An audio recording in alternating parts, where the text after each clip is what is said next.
An alliance of Muslim League Noon and People's Party is taking power in Pakistan again, 6 months after the last one ended.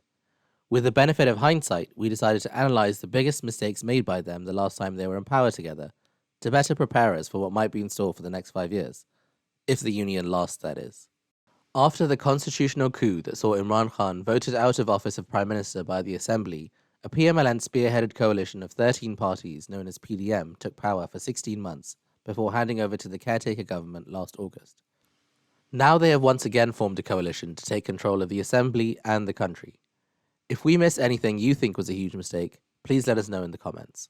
We'll also be taking a look at what they got right in a later video and examining the failings of other past governments. For now, let Sumtra explain.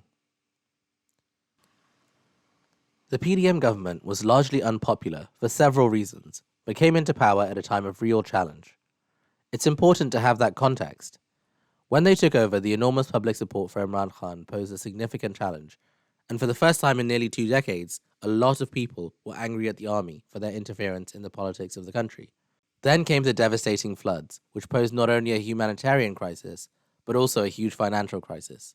It was never going to be an easy task, but armed with the biggest cabinet in Pakistan's history and with the backing of Pakistan's military, they were our only hope. Let's start with the inflation and economic crisis that Pakistanis lived through, and to illustrate it, here's a graph that shows how the prices of basic items changed over the time of the PTI government and then the PDM government. Put simply, inflation is the general increase in prices and fall in the purchasing value of money. Some inflation is a sign of a healthy economy, but Pakistan's inflation was out of control at almost 30%. The economy PDM inherited was far from perfect, with huge borrowing and a broken relationship with the IMF. There was a $9.1 billion deficit in the current account, and the fiscal deficit, the difference between the government spending and income from taxation, etc., was also high. The main reason given for the inflation is the conditions caused by the floods, the global supply chain issues caused by the Russia-Ukraine war, and the dramatic drop in value of the Pakistani rupee.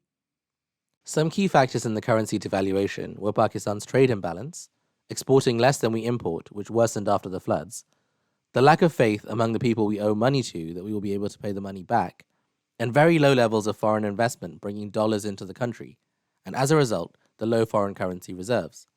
These factors can't be blamed entirely on PDM, of course, and many are structural issues that haven't been dealt with by successive governments for decades. But other factors like the political instability in Pakistan, which scared off foreign investment, were in control of PDM. Whether you believe Imran Khan to be innocent of all charges or not, it's hard to deny that the lodging of 170 legal cases against him was anything but politically motivated, although that's nothing new in Pakistan. Also in their control were the outcomes of the policy decisions they made over their 16-month term. Under Finance Minister Miftah Ismail, a temporary ban on imports was put in place to help address the problem, while increasing taxation. The outcome was an improvement in the balance of payments, but also a further shutdown of Pakistan's industries, which often rely on imported raw materials or machinery that was no longer available. The taxation further led to price rises and market scarcity. Pakistan's relationship with its allies in China and the Middle East had suffered, and they were no longer willing to write blank checks, so they went to our other historic bankroller, the IMF. But the IMF was a tough negotiator, and the prospect of defaulting became more and more likely. PDM secured a deal with the IMF just in the nick of time, but with significant conditions. One was to scrap the import ban, and the other was to cut the fuel subsidy. The PTI government's decision not to do the latter is what caused the last IMF deal to derail, but this time Pakistan was left with no choice, and prices for petrol skyrocketed. The IMF is also a big reason why electricity bills went out of control, and you can check out our video on that if you want to know more. The economic crisis in Pakistan had countless factors, and its effects are still being felt to this day, so we'll leave it there for now. Another issue PDM inherited was a damaged relationship with the USA. Wildly unpopular as it may be, it's strategically important for Pakistan to be an ally and not an enemy of America, or at least that's the strategy we've taken over the last few decades.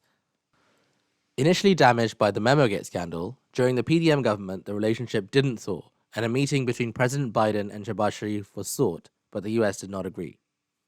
While to many inflation was the main story during the PDM tenure, another major change was happening, slightly more subtly: changes to democracy and the way the government and justice works in Pakistan.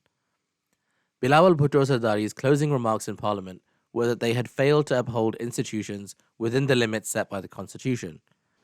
The innuendo was aimed at the army, whose powers grew under PDM. The Army Amendment Bill gave the army the authority to engage in national development and strategic activities without civilian approval, and extended the jurisdiction of military courts to prosecute civilians. The Official Secrets Amendment granted extensive powers to intelligence agencies and allowed civilian detention without proper legal procedures. And the Criminal Law Amendment Bill introduced imprisonment for criticizing the armed forces. Freedom of speech was further damaged in the PEMRA Bill, which prohibited government criticism. The Special Investment Facilitation Council, which we discussed in our video on PIA privatization, was a special authority taken from Parliament and handed directly to the Army Chief to play a role in stabilizing the economy. While powers were given to the army, they were taken from the justice system. The Chief Justice of Pakistan was punished for his decision to order elections in Punjab and KPK after PTI dissolved the assemblies in protest. His power to take suo moto notice of issues in the country and constitute his own bench were removed. Perhaps even more egregious was the removal of powers from NAB to prosecute anyone appointed to constitutional roles or cases which were of less than 500 million rupees. They let more than 2,000 cases of alleged corruption in Pakistan off the hook, notably including Shehbaz Sharif, Nawaz Sharif, Asif Ali Zardari, Maryam Nawaz, Raja Pervez Ashraf, Ahsan Iqbal, Yusuf Raza Gilani, Fazlur Rahman, and a host of their leaders in the PDM coalition. The move was reversed by the Supreme Court a month after the PDM tenure ended. One final failure of the government was the increase in terror attacks and the expansion of networks of terror groups like Tehreek-e-Taliban Pakistan and Islamic State in KPK and Balochistan. PDM only had 16 months and faced a lot of problems that needed immediate attention. Running a government in a place like Pakistan is not easy, but it's almost impressive how much they got wrong in that time frame too. They oversaw the worst financial crisis in living memory and only just avoided default, but we are still suffering to this day. Relationships were damaged with key allies and haven't fully repaired, while our military was given even more power over how our country is run. The justice system was attacked, and personal freedoms of citizens were curtailed, while cases against the leaders of PDM were disappeared.